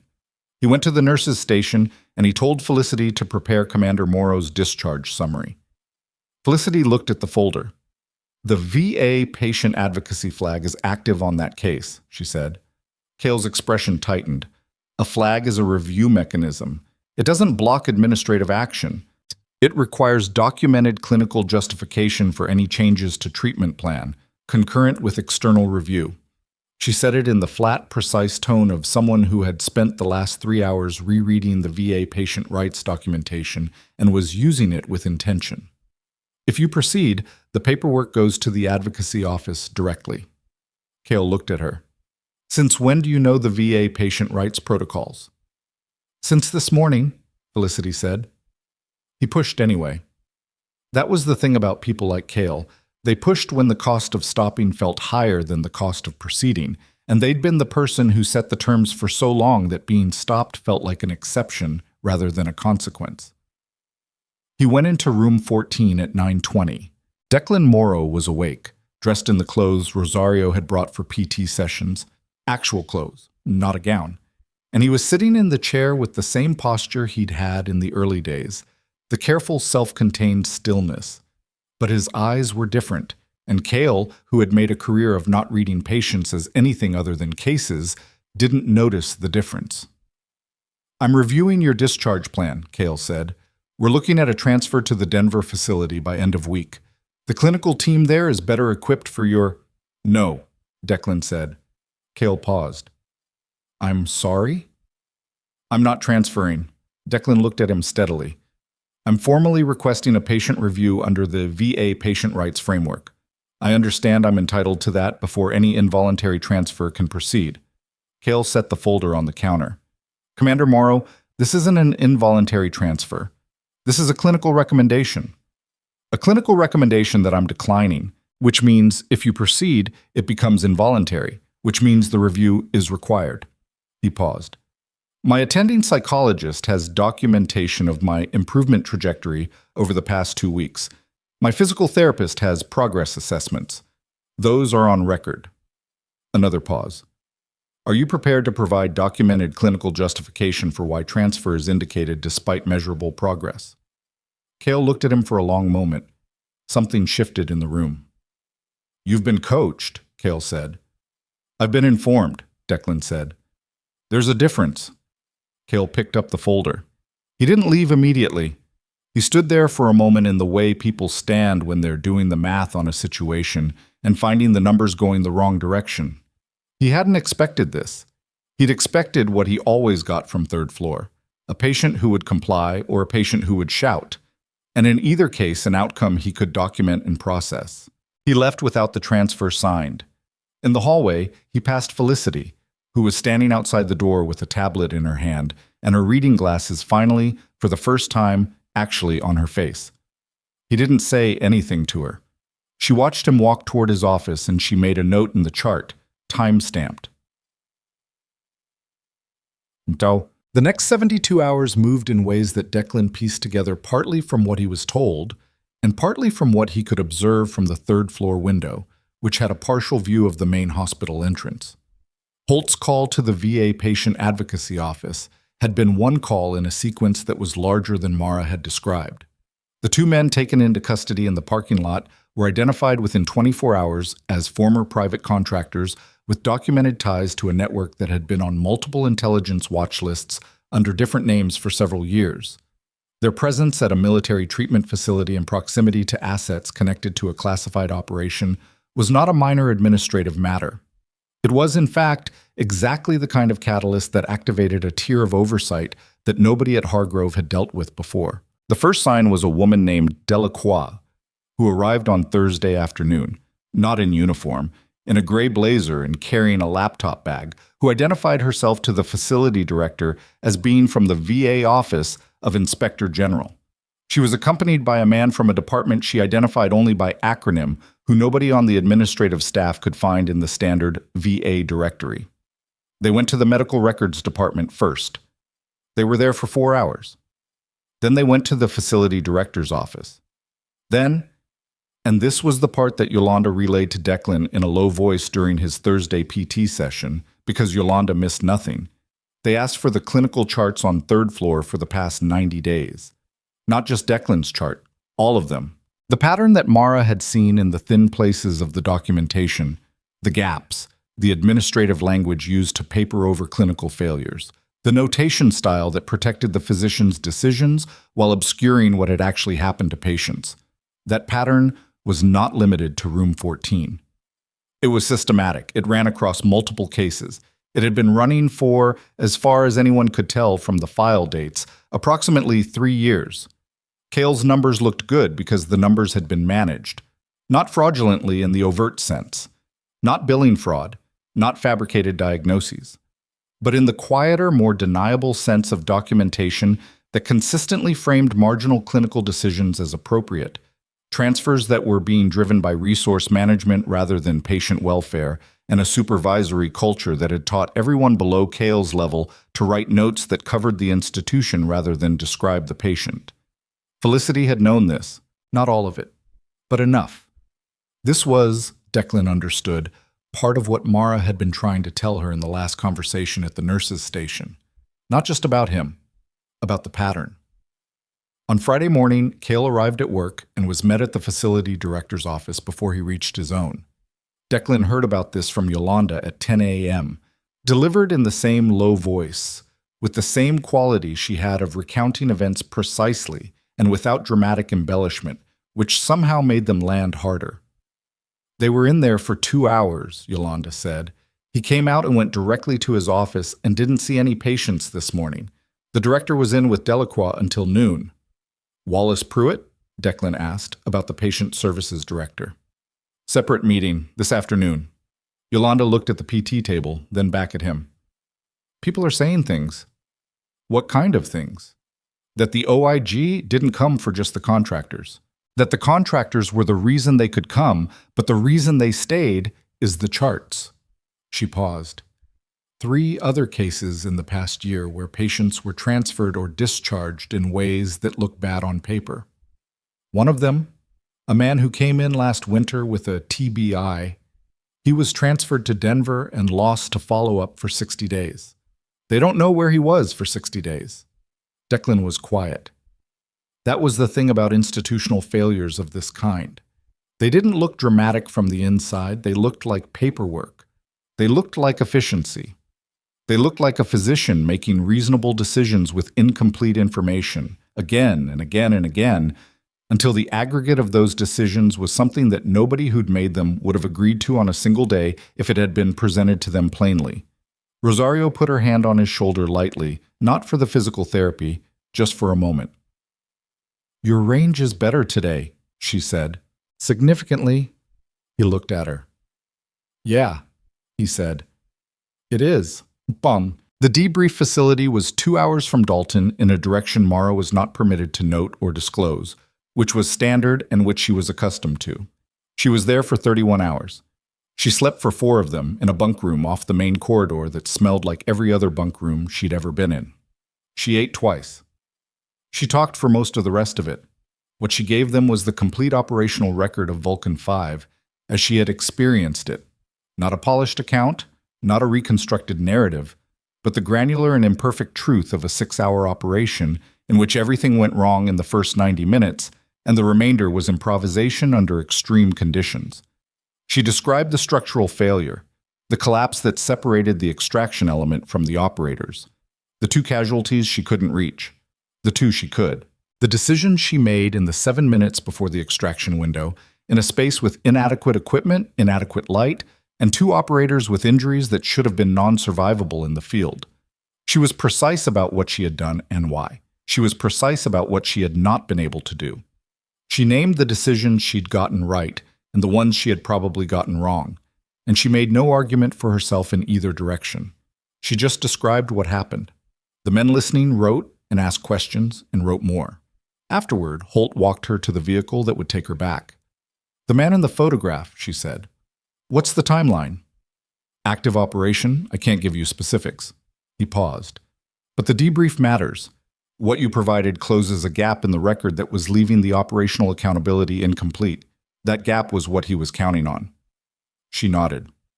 "One more thing," Holt said. He reached into his jacket and produced an envelope.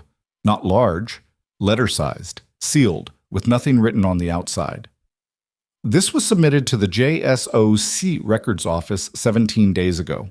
It took some time to route to you because the name you were operating under in the original mission was different from your current records. He held it out. "It's a formal commendation for Vulcan 5. It should have been issued 4 years ago." She looked at the envelope. "Better late than never seems insufficient," she said. "It usually is." He held it until she took it. She got in the vehicle and didn't open the envelope until she was an hour down the road, in the back seat, alone, with the Montana landscape going past the window in the gray afternoon light. The commendation was 2 pages. It was formal language, specific language, naming the actions and the outcomes and the conditions under which they'd been performed. Her name, her real name, the one she'd used before the operational name, the one she'd been born with and had not used in certain contexts for years, was at the top. She read it once. She folded it back into the envelope. She looked out the window for a long time. She walked back onto 3rd floor at Hargrove Veterans Medical Center at 7:40 on Saturday morning, 41 hours after she'd left. She'd slept 3 hours in the vehicle, in the parking lot, before coming in. Her uniform was clean because she'd packed a spare. She'd eaten something from a vending machine in the lobby that she would not recommend to anyone. The floor was different, not dramatically. It was still the same hallway, the same lighting, the same sounds of a hospital unit in the morning. But there were 2 men from the OIG team at the nurses' station with tablets, quietly working through what appeared to be documentation review. Felicity was on shift. She looked up when Mara came through the door. Something had happened to Felicity's face in the past 41 hours. Not age, exactly, but a particular settling that happened when a person had been through a process of reckoning with something they'd been avoiding for a long time. Her reading glasses were on. Her posture was the same, rigid, organized, but the quality of it had changed. It looked less like authority being enforced and more like a person trying to hold themselves together at the end of something difficult. "They put Cale on administrative leave this morning," Felicity said. She said it quietly, with no relish. "Pruitt, too. Pending formal investigation." Mara looked at her. "The 60-day gap case," Felicity said. "I knew about it. I documented it as a standard transfer. I shouldn't have." She held Mara's eyes. "I knew something wasn't right, and I documented it the way Cale wanted it documented." A pause. "I told them that this morning," Felicity said, "in the interview." Mara was quiet for a moment. "That took something," she said. "Yes." Felicity looked at the station counter. "It didn't feel like enough." "It rarely does." She moved toward room 14. At the door, she stopped. Through the narrow window, she could see Declan sitting in the chair, not the bed, with his left arm in the brace at a slightly better angle than it had been when she left. He had the paperback open. He was actually reading it. He looked up before she opened the door, as if he'd heard something that wasn't audible. He looked at the door. She pushed it open. He looked at her the way he'd looked at her from the first day, but without the suspicion, without the defense posture, without any of the machinery people put between themselves and other people when they're not sure what the other person is. He just looked at her. "You came back," he said. "I said I intended to." "You also said that was different from my will." "It was different," she said. "Until it wasn't." She came into the room and set her bag down, and she stood there for a moment with no particular agenda, just present, in the room, in the ordinary morning light. He closed the book. "Cale's gone," he said. "I heard." "Pruitt, too." "Yes." He was quiet for a moment. "The OIG team has been on the floor for 2 days. They're going through everything. They found cases I didn't know about. Patients who went through here in the last 3 years who got the same kind of..." He stopped. "The same kind of managed-away treatment I was getting. Administrative solutions to clinical problems." "I know. This isn't just about me." "No," she said. It isn't. He looked at her with the precise, unreadable attention that had been his default in the early days. But it wasn't the same quality anymore. It wasn't evaluating. It was something else. Something that had moved past the assessment phase into a different territory that neither of them had entirely named yet. "I need to tell you something," he said. She waited. "Before I came here," he said carefully, "before the medevac, before the injury, before all of this, I was planning not to come back. Not from the injury. I was planning not to come back from the mission." He said it plainly, without drama. "I went in with the expectation that I wasn't going to leave." The room was quiet. "I know," she said. "How?" "Your chart, and the way you were when I met you." She sat down in the chair across from him. "You weren't surprised to be alive. You were annoyed by it." He absorbed that. "Yeah. And now?" He looked at her for a long moment. "Now," he said, "I'm not." She held his eyes. He reached into the pocket of the PT clothes and produced a folded piece of paper. He held it out. She took it, unfolded it. It was a printed email from the VA Patient Advocacy Office to Declan Morrow, acknowledging the formal flag on his case and requesting a case review. Attached to it, forwarded, she could see from the chain, was a second document, an internal memo from the Hargrove facility director, addressed to the OIG team, referencing Declan Morrow's case specifically as an example of the pattern under review, and noting that the clinical documentation on file, including the nursing objection dated to the previous week, had been essential to identifying the scope of the problem. She read it twice. "They used your objection as a template," he said, "to compare against the other cases, to show what proper documentation looks like against what they were getting." She looked at the paper. "Mara," he said. Something had shifted in his voice. She looked up. "They're reviewing your employment status," he said. "The investigation. Because of the disclosure that you had a prior military career that wasn't in your official personnel file, the facility director flagged it this morning as they're calling it a credentialing discrepancy." She went very still. "The nursing license is real," she said. "The credentials are real. The name change was legally executed. There's no—" "I know," he said, "but someone submitted a formal query this morning to the nursing board. Someone who isn't the OIG team." He held her eyes. "Someone on this floor." She stood very still for a moment, holding the paper. "Someone on this floor. Not the OIG team, not the facility director, not anyone from the outside investigation that had arrived with helicopters and authority and the weight of federal oversight. Someone who had been here the whole time, watching, and who had decided that the best available move, now that Cale was gone and the institutional protection he'd provided was dissolving, was to redirect attention onto the nurse who'd caused the problem." She folded the paper and handed it back to Declan. "Who submitted it?" she asked. "Yolanda heard it was Pruitt," he said. "Before he was put on leave this morning. He filed it yesterday afternoon after the OIG interview." She processed that. Pruitt, not Cale. That made a particular kind of sense. Cale had always been a man who believed his own clinical authority too thoroughly to feel threatened by a nurse in any durable way. Pruitt was the administrative layer, the man whose job was numbers and liability, and whose first instinct under pressure was to create a counter-narrative that redistributed the problem. A credentialing discrepancy. It sounded neutral. It sounded procedural. It was designed to introduce doubt about her legitimacy at exactly the moment when her documentation was being used as the standard against which institutional failures were being measured. If she was discredited, the objection she'd filed was discredited. And if that was discredited, at least some of what the OIG was building had a shakier foundation. It was not a good plan, but it didn't need to be a good plan.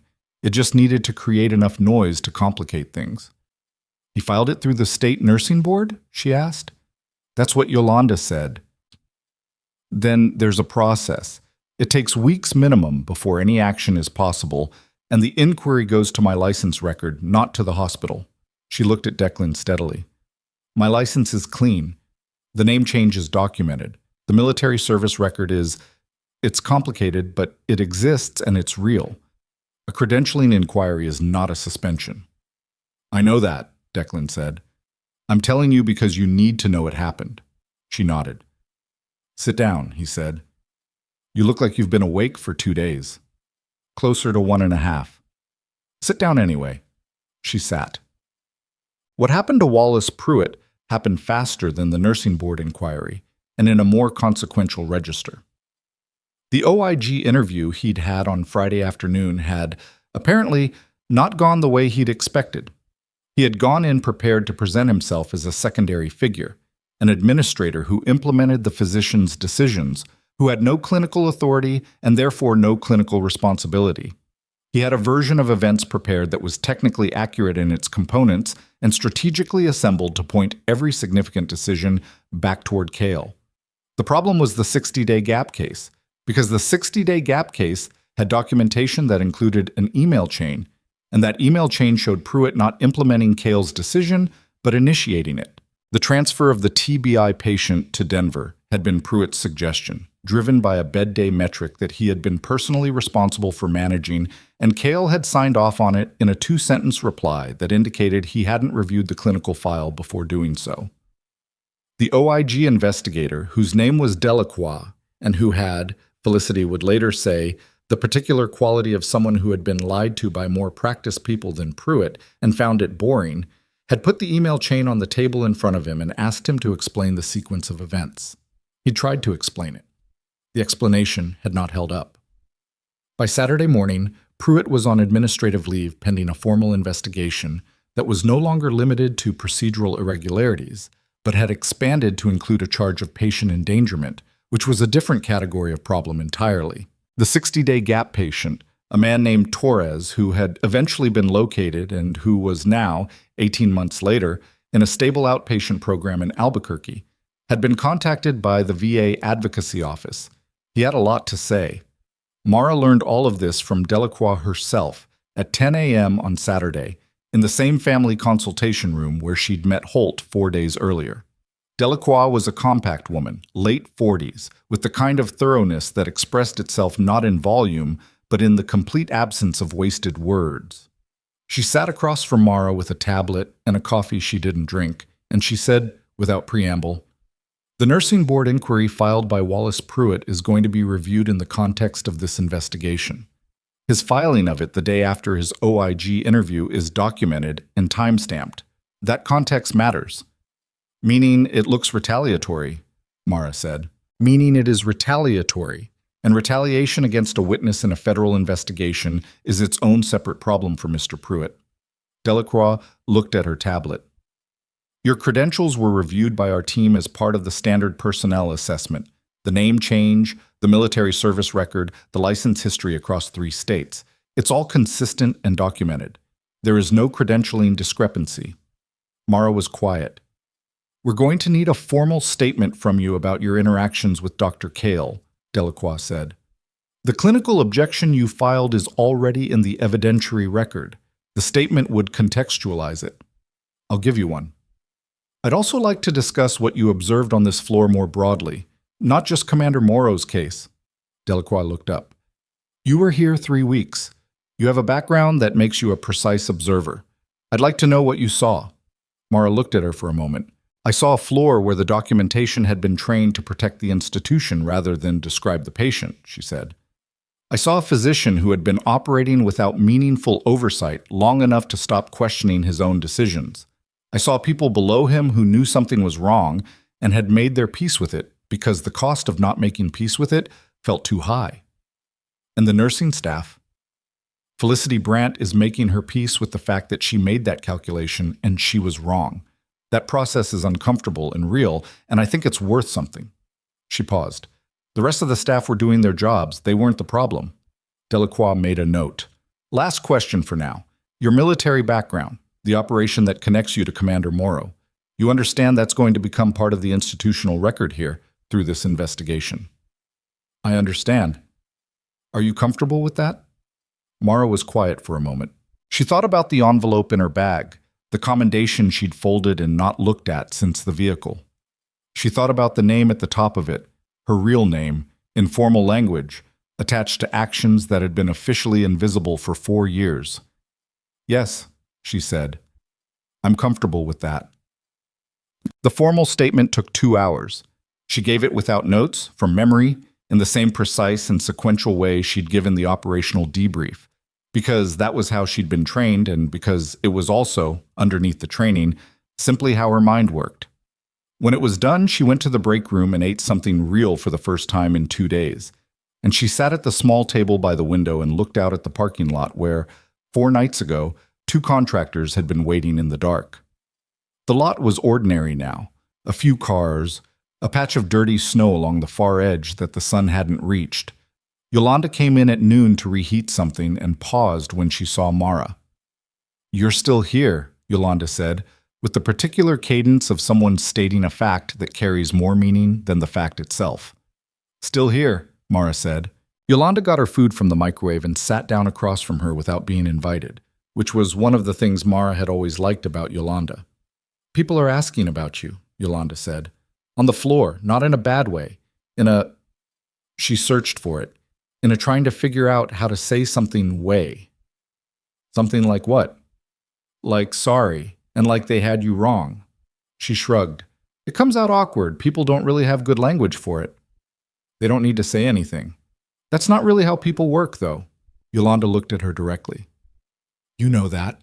You spent 3 weeks on this floor reading every person on it without them knowing you were doing it. You know people need to say the thing." Mara looked at her. "Yeah," she said. "I know." What happened to Preston Cale resolved publicly, and without any particular drama, which was somehow more satisfying than drama would have been. He had been placed on administrative leave Saturday morning. By Monday, the formal investigation notification had been filed with the state medical board, triggering an automatic suspension of his clinical privileges pending review. This was not something the hospital administration did or didn't do. It was the automatic consequence of a specific type of federal investigation notification, a procedural domino that fell because the first domino had fallen, and there was nothing Cale could say or document or argue that stopped it. He left the building on Saturday afternoon with a box of personal items from his office, walked to his car in the main lot, and drove away. Nobody from the clinical staff was watching from the windows. They were all working. The floor still had patients, and the patients still needed care, and that work had continued every day regardless of what was happening in the administrative layer above it. That was the thing about hospital floors. The work didn't pause for the reckoning. The supervising physician who covered third floor pending a permanent replacement was a woman named Dr. Aruna Mehta, brought in from the second floor on temporary assignment, who read Declan Morrow's chart on her first morning, and then came to the room and introduced herself and asked him, without referring to any previous clinical framing, what he felt he needed from treatment right now. He told her. She wrote it down and said she'd work with Dr. Lev and Rosario to align it. It was, Declan would think later, the first time a physician had asked him that question. Not what the treatment plan required of him, what he needed. The difference was not semantic. On Tuesday, 11 days after Mara had first walked onto third floor with a rolling suitcase and a nursing license and a history that didn't fit on any form, Holt called her. She took it in the stairwell, which had become, through some unexamined habit, the place she went for conversations that required privacy. "The man in the photograph," Holt said. "We have him." She leaned against the cinder block wall. "When?" she asked. "Yesterday. Foreign liaison operation. He's in custody, not ours, but custody that we have visibility into." A pause. "The debrief you provided was used in the intelligence package that identified his current location. It closed the gap in the operational picture that had kept him mobile for 4 years." She absorbed that. "The people he sent here," she said, "will be prosecuted. The contractor case is solid." He paused again. "Mara, what you gave us, the complete record, it mattered. I don't say that routinely. I know you don't. The commendation that was issued, it's going to be made a matter of record in your official file. Not classified, accessible." She was quiet for a moment. "Holt," she said, "for what it's worth. The people who didn't make it out of that structure. I still think about them." "I know," he said. "So do we." She hung up and stood in the stairwell for a while, not thinking about anything in particular, just just being in the quiet. Then she went back to work. Declan's formal patient review happened on Wednesday morning. It was not a large event. It was a meeting in a conference room with Dr. Mehta, Dr. Lev, Rosario, and a representative from the VA Advocacy Office named Garza, who had been assigned to the case as part of the ongoing investigation. Declan was present. He'd asked Mara to be present as well, and Garza had agreed that her clinical documentation made her a relevant party. She sat at the end of the table and mostly listened. What she listened to was Declan Morrow making the case for his own recovery. Not with the defensive energy of someone trying to prove they didn't need to be transferred, with the plain, direct clarity of someone who had spent several weeks doing the necessary work and knew what the results were and was stating them. He described the intrusion episodes and what he'd learned about managing them. He described the things that worked in the PT sessions and the things that hadn't. He described, without decoration and without self-pity, what the previous 8 weeks had been and what the past 2 weeks had been and the specific difference between them. Dr. Lev spoke about the clinical picture. Rosario spoke about the physical trajectory. Garza asked several questions and took detailed notes. At the end, Garza looked at the assembled documentation and said that the case was being formally reclassified from adverse trajectory to active recovery, and that the previous transfer recommendation was being closed without action. It took 20 minutes. When it was done, the room cleared in the way rooms clear after functional meetings. Without ceremony, everyone moving on to the next thing. Mara was gathering her tablet when Declan said her name and she looked up. They were alone.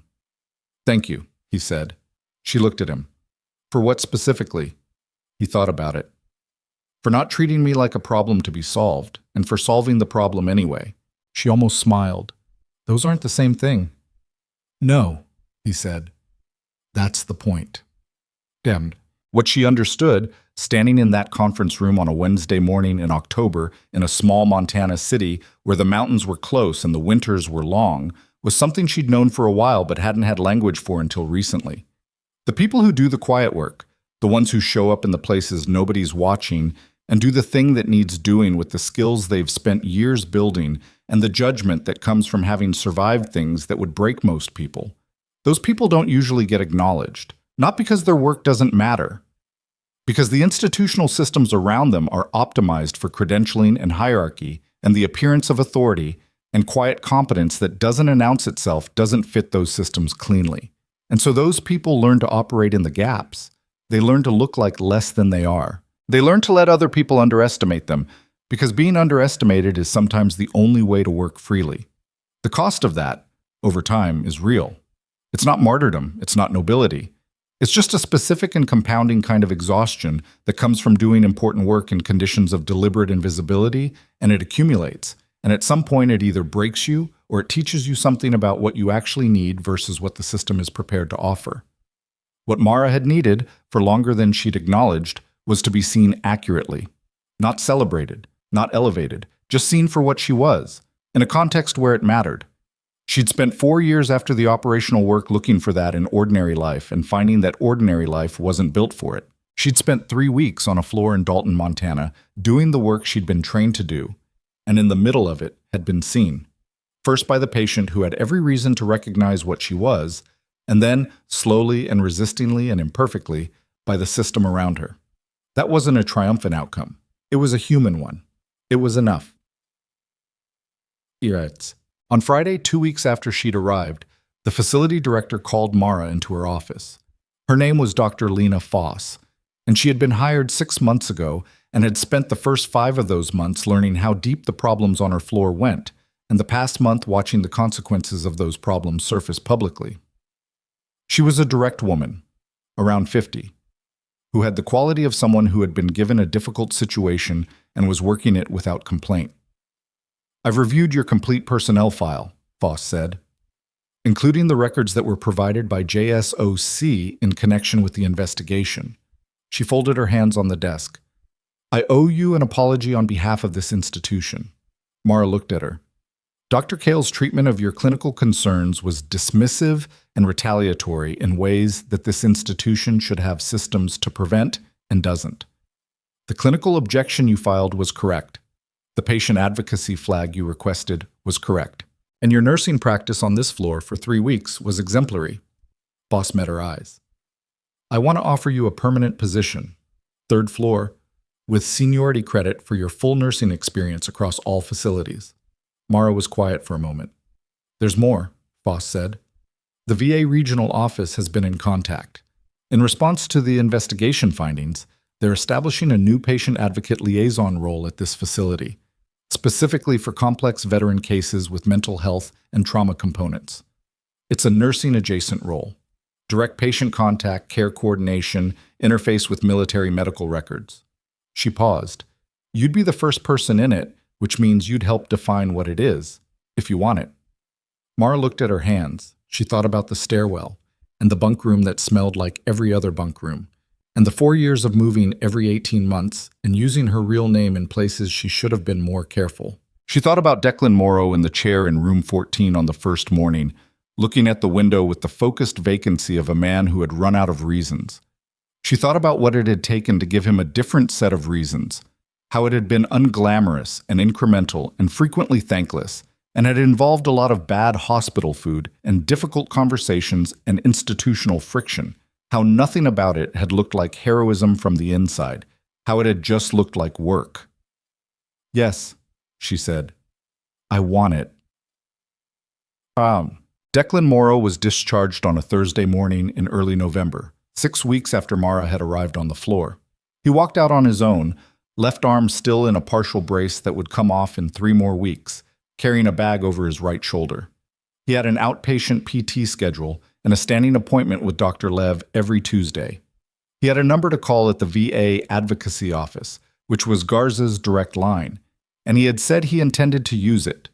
He also had, in his pocket, a business card with a number on it that was not a VA extension. In the lobby, he stopped. Mara was there. Not because she'd arranged to be there, she hadn't. She'd been finishing a care coordination call that had run long, and she was crossing the lobby on her way back to the elevator. They simply arrived at the same point in the same space at the same moment, which was the kind of thing that happened in hospitals and in lives. He looked at her. She looked at him. He looked different from the man in room 14 on the first day. Not unrecognizable. Still large, still careful, still the particular quality of someone who processed the world precisely. But there was no more vacancy in his face. He was present, fully and specifically, in the ordinary lobby of a hospital on a Thursday morning, and he looked like a man who had decided, conclusively, to be there. I'm going to go see my sister, he said, first thing. How long since you've seen her? 2 years? She's in Oregon. He paused. She doesn't know what happened, any of it. I'm going to tell her. Mara looked at him. That's going to be a long conversation. Yeah, he held her eyes. I'll also tell her about the nurse who called me out on my PT. You can leave that part out. I won't. He said it simply, not sentimentally, as a statement of fact. He was going to tell his sister about the nurse who had changed the trajectory of the 6 worst weeks of his life, and he was going to do it because the truth of a thing was worth saying out loud, and because the people who showed up in the worst moments deserved to be named. He put his right hand out. She shook it. His grip was firm and real and brief. Take care of yourself, Mara, he said. I intend to, she said. For once. He went out through the lobby doors and into the November morning, and she watched him until the doors closed behind him and he was just a figure moving through the parking lot, getting smaller, moving toward whatever came next. She took the elevator back up to the 3rd floor.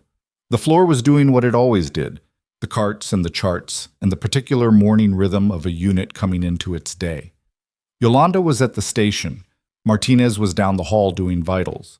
There were new faces and familiar ones, and the ordinary, unspectacular work of caring for people who needed caring for. Mara put her tablet in her hand and went to her first room of the morning.